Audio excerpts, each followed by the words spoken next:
Hello दोस्तों, मैं हूं प्रदीप कुमार। हमारे देश में एक सरकारी कर्मचारी तो आगे बढ़ सकता है, लेकिन एक सरकारी कंपनी आगे नहीं बढ़ सकती।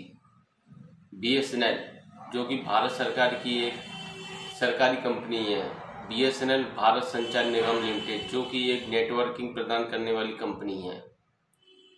जब से जियो, बीआई और एयरटेल ने अपने रिचार्ज को महंगा किया है, सभी लोग, ज़्यादातर लोग अपनी सिमों को बीएसएनएल में पोर्ट करा रहे हैं, क्योंकि बीएसएनएल के रिचार्ज काफ़ी सस्ते हैं। और बीएसएनएल अब नेटवर्क के मामले में भारत की एक पसंदीदा कंपनी बनती जा रही है, क्योंकि टाटा ने बीएसएनएल में 15,000 करोड़ का निवेश किया है और अगले महीने अगस्त में टाटा बीएसएनएल को 4G कर देगा।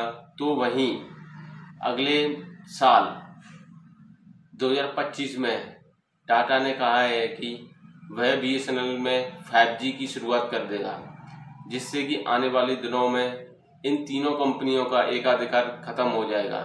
जिस तरह से जियो, बीआई और एयरटेल ने आउट ऑफ सेटलमेंट करके तीनों ने एक साथ अपने रिचार्ज को महंगा किया है, तो वहीं लोगों को इससे महंगाई का भी सामना करना पड़ रहा है। और लोगों ने जिस तरह से इन तीनों कंपनियों को ऊंचाइयों पर पहुंचाया था, अब वही लोग इन तीनों कंपनियों को आसमान से नीचे लेके आएंगे, क्योंकि इनके रिचार्ज काफ़ी बढ़ चुके हैं। तो वहीं बीएसएनएल के रिचार्ज काफ़ी सस्ते हैं।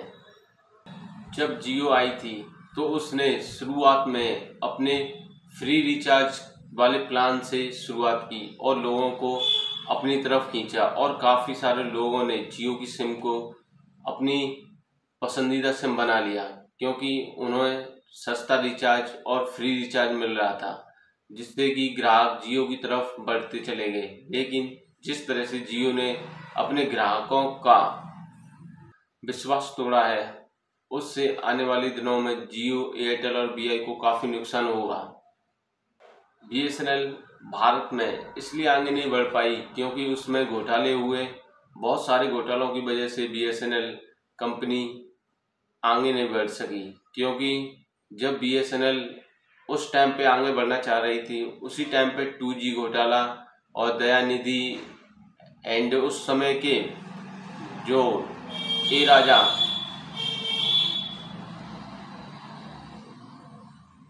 राजा टेलीकॉम मिनिस्टर थे, तो उन्हीं के समय में घोटाले होते चले गए और बीएसएनएल इस हाल में पहुंच गई।